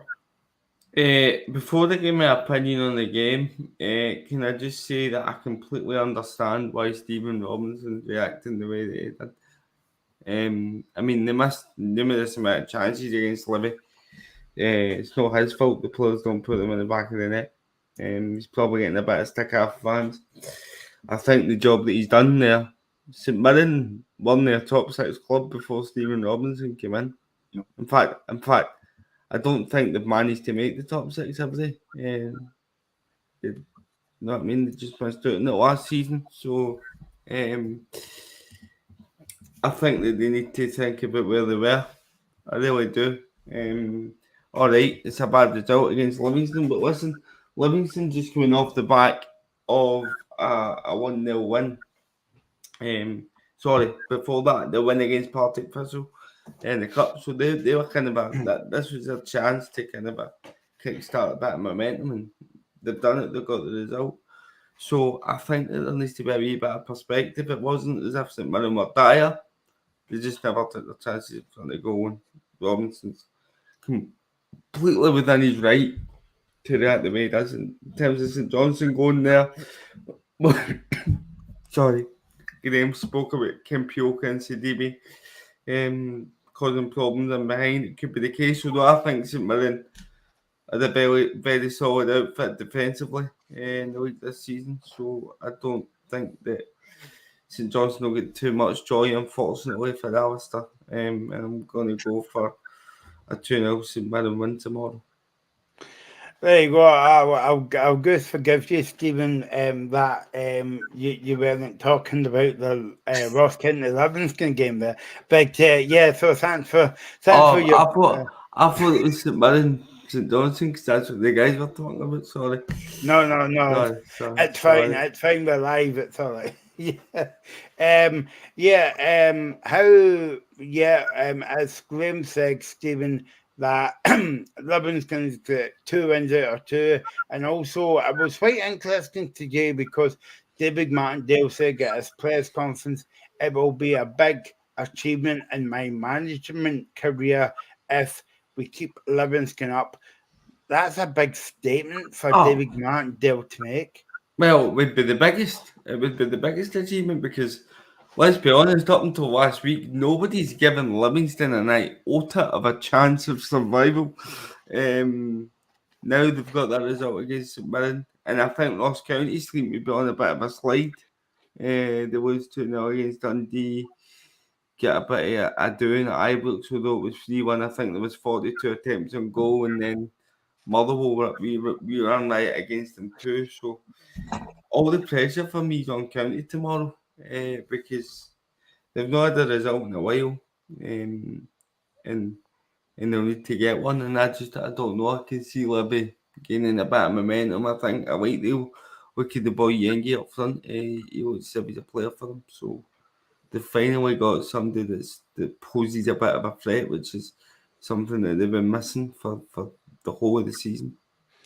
Graham, I know that we were saying about Livingston getting a bounce, but do you think that Livingston's playing Ross County a good time at the moment because they're still finding their feet under Don Cowie, who I think he's taken over a difficult dressing room. And by the way, it's you could blame old Palby for that deadly Cagham that I think he was there too long. I think he shouldn't come back to Scottish football, but also I think he left Ross County in a bit of a mess. Oh, he absolutely did. It's quite clear the players weren't playing for him after those comments that he made. But I think Don Cowie is a decent guy. He's a decent coach. Whether he'll be a good manager, I hope he is, because I do like the guy. But I think Livingston are getting Ross County a good time. And again, I think the biggest thing for me is the fact that Livingston weren't cut adrift. They still had a chance, but they had to pick up more points. Tomorrow's a massive game for them. They know that. They have to go there tomorrow and get a win. A point helps Ross County. I think Livingston have got to go there and win. And I think, they have a chance.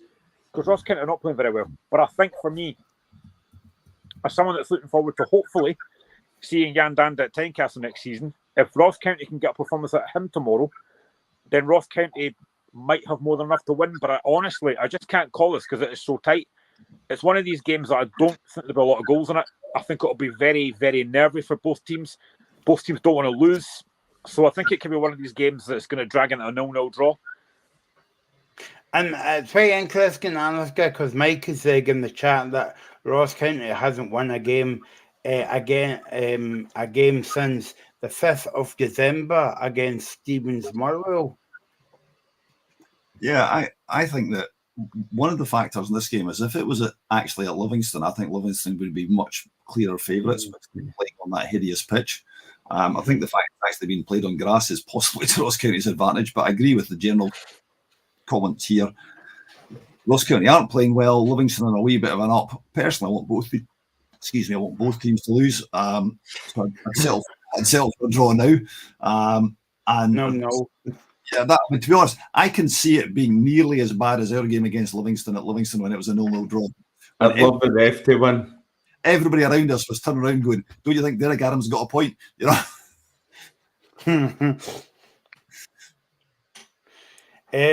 Yeah, Stephen, I'm not expecting a lot of goals in this one. I think 1-0 would be a safe bet. Who thought? I don't know. They'll be scrappy, but I don't know. I think Ross County's last clean sheet might have been against us as well. That was our last win, so they don't seem to be keeping many clean sheets. So that's a problem. Whereas Libby have just come off the back of one against St Mirren, albeit St Mirren missing plenty of chances. It will be tight, right? Both teams have got everything to lose and nothing to gain, really. Well, they can gain 3 points, but you know what I mean? They've got more to lose than they do to gain, so it'll be tentative. And County need the win, because if they don't, there's a lot to be said for momentum in football, and County will Libby will just close the gap even further, and that pressure will just grow even higher. I'll be very surprised if this is game 1 on sports scene tomorrow night. But who knows? Who knows? I will phone the director tonight and find out. 1-0 to Livingston, I think. Anyway, let's move on to the Graham's second team in Edinburgh. No, it's not Spartans, it's Hibs.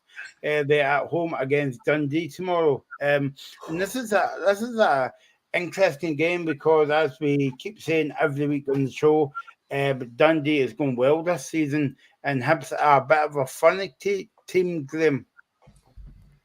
6-0 Dundee. Nah, they are. At half time. Hibs haven't won in the league, I don't think, since the 9th of December. So yeah, they're not on a great run. Last week against Aberdeen, they were all right. They had chances.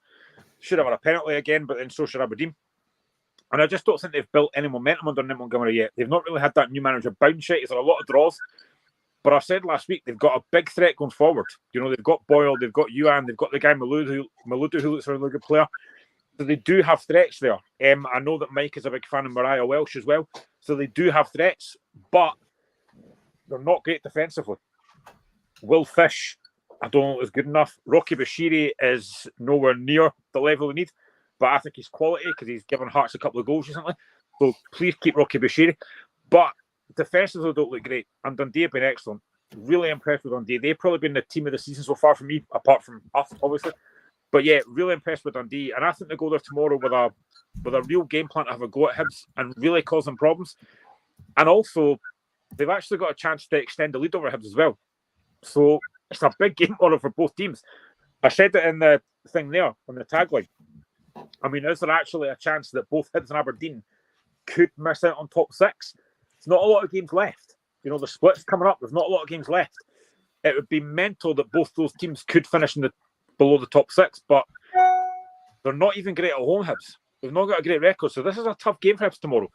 I do think they probably will just sneak it, but I wouldn't be surprised if Dundee get a result. Alistair, before we let you go, Nick Montgomery was talking to Hibs TV today, and he says they're all massive games, but that is no different tomorrow. And the next game is important, and that's against Dundee, and we'll try and go out and get a win. Tony Docherty was talking yesterday. He says it will be a very difficult game, and we've had two difficult games against Hibs already this season, so we know the task ahead of us. Have you been surprised, Alistair, that Tony Docherty's come in there and did a fine job? Because we always speak in football between the assistant manager to manager is like a bit of a jump and a bit of a gap, but Tony's actually take to what you would say a duck to water. Yeah, I'm a surprised. I don't know, because you're right. It's quite difficult to go from being an assistant to becoming a manager, and I think he was so associated with Dell, and he obviously did a very good job for Dell. It's a different job being a number two compared to being the guy who really does call the shots. However, there is absolutely no doubt. I mean, Graham talks about Dundee being the the team that's really done well this year. I would add Kilmarnock to that, to be fair. But much as it pains me to say it, obviously Dundee are clearly the best team in Tayside just now. And if any St Johnson fans throwing things at their screens just now, I'm sorry, but the table doesn't lie. I think they will beat Hibs. I think they'll beat Hibs, not comfortably, but they'll beat them by a single goal, and they'll carry on the woes for Hibs fans. So I've got friends who are massive Hibbies, and they're not particularly happy just now. And I think they're going to be continuing to be unhappy after the game on Saturday.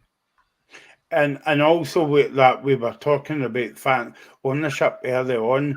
They're in a bit of turmoil off the park at the moment, because I think the Hibs are getting a new owner, a new buyer into the football club that I heard during the past couple of weeks. Gregor, the Dundee Dundee fan. Yeah, I kind of stopped myself there. I just lost a viewer. Brilliant. Yeah. Now we're back to zero. He says that I think it will be a close game, to be honest. Sorry, Gregor, Merry Christmas. He says maybe 1-0 for us, maybe 2-0. What about 3-0? I would say maybe 4 or 5 there. Alistair, it's been an absolute pleasure to have you on the show as always. I know that you've got to go at the moment, but thanks for being a brilliant voice to the show, and we'll have you back soon here in the locker room. Okay, well, thank you very much, guys. I enjoyed it. Hopefully, I haven't hacked off too many Saints fans who are watching. And we'll see you again sometime soon, okay? Cheers, Cheers. There we go. That was Alistair Blair, the Johnson fan there. What about you, Stephen? You've been very surprised at Dundee this season. Yes, but I want to make a prediction. Hibs will not finish in the top 6 this season. They won't. They To be can't fair, I've said defend. that as well. They can't defend. They can't defend. And the more I'm seeing it now, they don't even scare me going forward either. So it's not a good recipe. I think their goalkeeper's past it. Again, I keep saying it. They've not replaced Ryan Porteous. The fact that Will Stevenson and Paul Hanlon are still in the squad, they should have been away for Hibs 2-3 years ago. And I sound like a Hibs fan saying this, but I'm just calling what I see. It's not been good enough, and I'm sure every Hibs fan will agree with that assessment. And I can only see nothing but a Dundee win tomorrow, and I think the top six will now be Celtic, Rangers, Celtic, in whatever order, Hearts, Kilmarnock, St Mirren, Dundee. I think that's your top six this season. I think Stephen's right, Graham, when he was saying about David Marshall. He was a brilliant goalkeeper, and we thank him a lot for that penalty save that he made for Scotland to go to the Euros. But you know, he's making so many mistakes this season. Yeah, he is. I know that Mike is watching this and he says, I'm definitely not enjoying the Hibs slander. Sorry, mate, but you know what's coming when it's me that's on the show, pal. But yeah, he's not been great. He's made a few mistakes. I think last week he was going for the ball against Majowski, but he does obviously make contact with Majowski's head, although it's not manslaughter. As I said last week, that was a little bit over the top from Neil Warnock, but there you go. But yeah, Marshall's been a great servant for Scottish football. And, you know, we know what we did for Scotland, but he's not quite at that level now. I don't know what the guy Wallicott's like. I'm not really seeing a lot of him. Whether he gets more chances now, I don't know. But he just doesn't look the same goalkeeper. And obviously, Hibs, after tomorrow, they come to Tynecastle. So they've got difficult games to come. And I think, you know, I've said before that I agree. I don't think Hibs finish top six. And that's not a biased opinion. It's just what I've seen. I just don't think they're strong enough to get in that top six. And it is to do with defensively. I think going forward, I've said before, I'll give them praise. Going forward, I think they look really good. But they can't keep clean sheets. And if you can't stop losing goals, you've got a problem. And somebody mentioned on my TikTok as well a few days ago as well. Hibs signed that Dylan Vente, a striker, and he barely plays. They don't have a natural finish in the team. Whereas Hearts have got guys like, obviously, Lawrence Shanklin in there. Hibs don't really have that. They've got a guy like Martin Ball who's going to score goals. I think Malouda, as I said, looks a really good player. But they just don't have that clinical edge up front. Now, I might live to regret that, and he might end up hammering us on Wednesday. Hopefully not. But yeah, I just think Hibs defensively look really, really poor. And to be fair, Mikey said that they are pathetic defensively. They are. But I think tomorrow's a big, big game. If Dundee were to win that, they go 8 points clear of Hibs. I would find that very difficult Hibs to pull back. Okay, let's speak about the last game of the weekend then in the top three anyway. It's Aberdeen against Graham mentioned him there. Kilmarnock against Neil Warnock's Aberdeen going into tomorrow's game, Stephen. Yeah. Kelly, I mean, Derek McInnes, I mentioned it last week. He's just doing such a good job. I mean, and everybody talks about Lennon Miller at Motherwell, but I think we've got another gem in David Watson. I really do. He's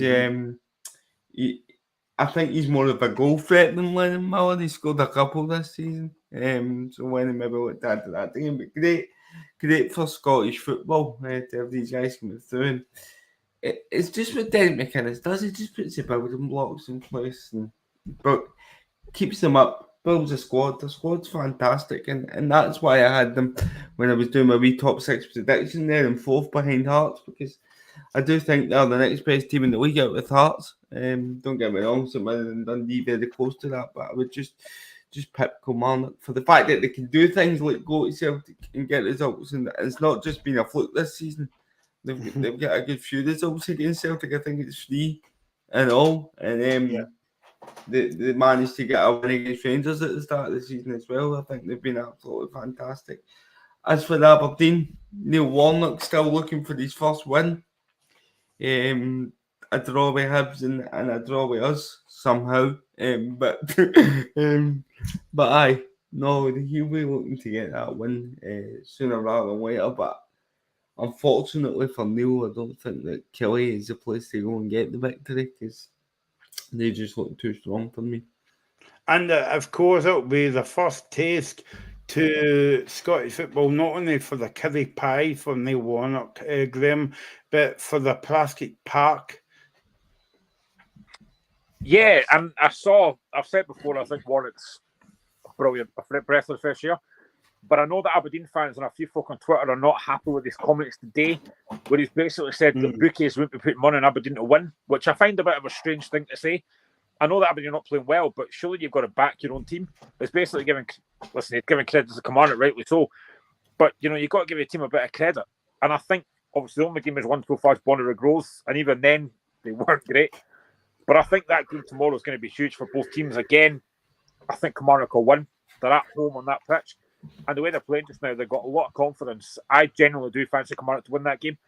Aberdeen, obviously, we keep talking about players that can make a difference at the right end of the park, like Shankland, Campbell, Harps. Aberdeen are very reliant on Majowski. If he's not on form, then I would worry for Aberdeen. They don't have much else there. So I think Kilmarnock's game plan will be keep Majowski quiet and you give yourself a chance. Whereas Kilmarnock have got plenty of threats over the park. They've got Danny Armstrong, they've got Watkins, they've got Kennedy, they've got Purcell, they've got Van Veen, they've got Greg Stewart. They've got so much threat going forward. I mean, you're looking at both teams and thinking, that's what Aberdeen should be looking to have. Yeah. But Kilmarnock, bizarrely, have got a better squad than Aberdeen, which sounds mental, and maybe I'm wrong, but I generally think they've got a stronger squad than Aberdeen. What's went wrong for Aberdeen, Stephen? I don't know. I just maybe it was the start of the season where they were in Europe struggling to get results, and it's kind of just snowballed for there. The pressure built on Barry Robson. He went.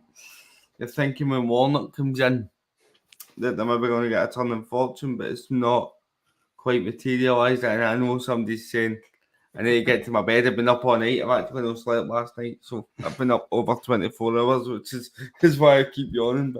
But I'm still here. But I think that they're so reliant on Majowski, and I think defensively the goalkeeper's been a big question mark. Kelrus, he's been poor, and I think there's a lot to say for a good goalkeeper and two solid centre backs. Real honestly, it is the foundation of every good side. I'm telling you, because the minute that you've not got one, it causes unrest elsewhere. If the goalie's not on point, it causes unrest in the centre backs. If one of the centre backs is dodgy, the goalkeeper feels that he needs to do more. So, no, I think that defensively has been Aberdeen's issues, and you look at Kelly's forward line, and that's what Graham says. It's littered with attacking talent, and I think that there's a lot to be said for how settled Kelly are, and Aberdeen aren't. They've not been settled for a while. They've got Derek McInnes in there. He obviously has contacts in terms of players, and I think that's why, as Graham says, we find ourselves in a position where Kelly now have a better squad than Aberdeen. Do you know, it's actually funny. It's actually funny you mentioned Kelrus there, Stephen, because I was listening to another radio show yesterday, and some Celtic fans phoned in, obviously on the back of Joe Hart retiring, and said that they would want Kelrus, and I found that a bit strange, because a lot of Aberdeen fans don't even rate Kelrus. Is that the level that Celtic fans want to go down? They want the Aberdeen goalkeeper? I found that strange when I heard that. I think that'll just be one loony and a phone in, mate. I don't think that'll be the majority of Celtic supporters. They'll definitely need to cast their net wider. I mean, let's talk about the guy Kelleher that you'll know well, being a Liverpool fan. So let's talk about them. Maybe look at him. I think that would be a great signing, and I think that's to kind of a go on a tangent here. That's the kind of a signing that Celtic need to be looking at. That's the transfer policy, to sign players and allow them to be a stepping stone back into the big time. And there's nothing wrong with that. It just is where you are in the football food chain. But no, Kelrus certainly is not the answer. Okay, let's move on to the game. We'll touch upon the game tonight, actually, at Firhill. Looking forward to seeing Packet Thistle. I've actually got a wee soft spot for them, but don't tell my partner that, right? I will tell you about the games tomorrow. Ibrox against Inverness, Ayr United against Brave Rovers. That's going to be a tasty game, I think. Dundee United against Queen's Park and the Old Morton, at home to Airdrie. And the game tonight is Packet Thistle against Glenferming, Graham. I know that Hashbury's watching this, and I'm not just saying this because they're watching, but I can't see anything other than a comfortable Partick win tonight. Dunfermline are dreadful. They've not won in 9 games. There's a lot of pressure on James McPake. A lot of Dunfermline fans are not happy, understandably so. You know, they had that kind of relegation battle with Arbroath last week and it was only a draw. Dunfermline look a really poor side just now. Partick are playing quite well. They're at home. I can't see anything other than a comfortable Partick win. You know, they're sitting third, 38 points. They're quite clear of Morton just now. I think Partick will win this game by 3 or 4, genuinely, because Dunfermline look a very poor side. And I wouldn't be surprised if Dunfermline get beat tonight, which I think they will. I wouldn't be surprised if that signals them for James McPake. Stephen, what do you think of this game? I'm actually just laughing at Mikey's comment here, because oh yeah. So, by the way, Graham, if you're doing a live tonight, I'm happy to join you. And I'm a popular man, mate. I'm a very popular man. That was like, you sounded like a disabled David Attenborough there. Was that what you were going? And here we see the very rare Graham on live tonight. I'm not getting an accent out of me. I'm doing a live tonight. I'm tired. But what I don't have an accent for you, Michael. But what I do have is the lineup. Very good. I like that, Stephen. Yeah. And I won't read them impersonating David Attenborough, right? So, go on. Partick Thistle lineup: Stewart, McMillan, Milne, Muirhead, Nielsen, McEnroy, Bannigan, Graham, Lawless, Macbeth, no for Shakespeare, and Fitzpatrick. And then Dunfermline go Mehmet, Edwards, Hamilton, O2, Todd, McCann, Allen, Benjamin, Holmes, and Fagan Walcott. By the way, did you say O2 there? O2. Because I think he works in a phone shop, that guy. Oh, Jesus. Sorry. We know what we need to get. We need to get that, but the boom tish. We need to get a soundboard on here for everything. And a tumbleweed effect. So that's tonight's team news between Packet Thistle and Dunfermline. Graham, sorry, you were going to say something.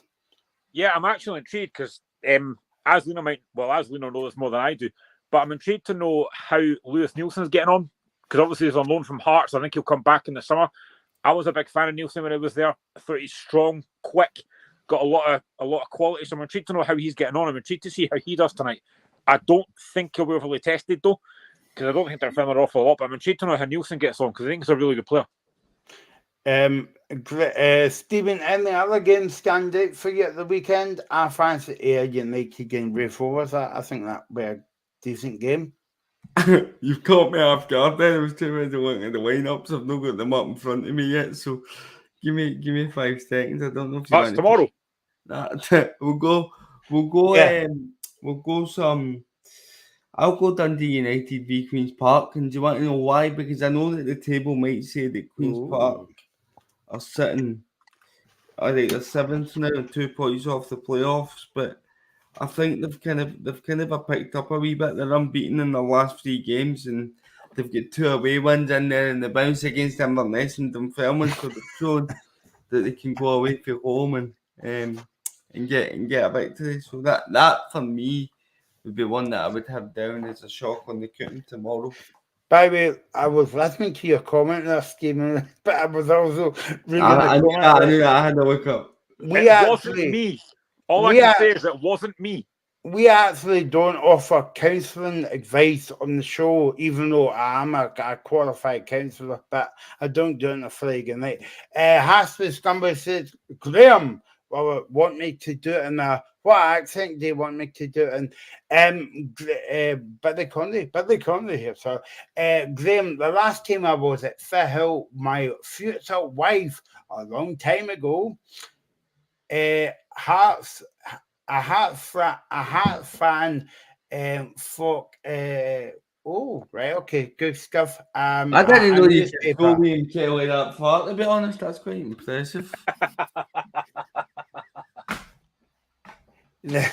Yeah, Graham, what's your game of the weekend in the championship? I'm going to go Morton against Airdrie because it's a chance for Morton to go 15 games unbeaten, which is an incredible record under Doug Emery. Airdrie, as I said before, two teams that obviously I've got a bit of an interest in now because we played Airdrie a few weeks ago. But I've been genuinely impressed by Morton. I think they're a really good side. Obviously, as Stephen will well know, they knocked out Motherwell. Sorry, mate. But yeah, I think Morton have been excellent. Be careful what you wish for, Graham. That's all I've said it before, and I'll keep on saying it. For me, the Championship is a brilliant, brilliant league. Anyone can beat anyone. And I genuinely think that league is just so tight. Even Queen's Park going to Dundee United, that's a difficult game. I do expect United to win. But, I think already, I hate to say it, and I know it's still early in the season, but I hate to say it, but I think Arbroath look like they're going to go straight down. I just don't see them having enough quality to stay up. So I think Arbroath are probably going to play in League One football next season. Okay, that's the football roundup. We've got a big game at Murrayfield tomorrow, Graham. I don't know who we're playing. Is it a team called England? Never heard of them in my path. They are playing Scotland in the Calcutta Cup. Let me get my teeth in the right way up for that one. 4:45 kickoff, and Finn Russell said Scotland cannot be caught up in the history and emotion of their bid to complete the history. Graham, what about this? 4 in a row. Well, I think it's actually 3 in a row. We've won 4 at the last 6. But this is a big, big game tomorrow. If we win, it keeps us in with a chance of the Six Nations. And obviously, we're coming off the back of that defeat against France, although that was a try. Like it was I said at the time it was a try. How that wasn't given, I do not know. It's horrendous. I told you I'm a counsellor, Graham. I know. It was a terrible decision. How the TMO doesn't spot that, I don't know. But yeah, if we win tomorrow, we get to keep them, I think. England are not in any great form. And being at Murrayfield, I think Scotland fans will go out thinking we can win this game. England don't look great. And I think Scotland have done quite well so far. Obviously beat Wales in the first game, although that should have been a lot more comfortable than it was, being 23-0 up at the time. And then that defeat against France was disappointing. But I genuinely think Scotland will win this game. And it's not been biased. I just think we've got a very good side there. I like Gregor Townsend. And I think we've got a good chance tomorrow. The fact we've beaten them 3 times already gives me a lot of confidence. So, yeah, I genuinely think Scotland will win tomorrow. Stephen, how important is it I didn't matter if the game that Twickenham or not. We beat them then as well, and we'll beat them tomorrow. I feel how's it Motherfield? No, obviously having home advantage is huge, and I think Scotland in the Six Nations have seemed to be doing really well in the first half and the second half. Kind of throwing it away, so we need to correct that tomorrow. But that was a try against France. But it's not like officials to do Scotland in both sports, is it? The situation with I believe it was a South African official who had done us in the World Cup as well. So, no, I think we're favourites tomorrow.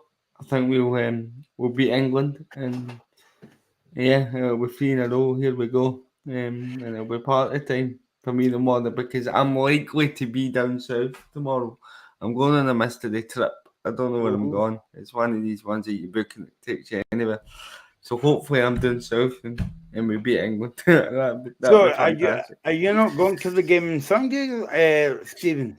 No, I'm away for a friend's birthday. So, more. Aye, and I'm dreading it anyway. So the game that is. So Grim, yeah, I'll be missing it. it'll be a busy weekend for you, Grim, because you'll be off to Ibrox, and then you'll be on your helicopter to Murrayfield, I think. Well, it's a busy weekend because I'm obviously the game tomorrow at Ibrox. Like I said, I got a feeling that Hearts could win tomorrow or get a point tomorrow. Scotland-England game is going to be massive. I generally have a lot of confidence for Scotland tomorrow. Probably maybe a bit more confidence than I have for Hearts, let's be honest. But there's a chance.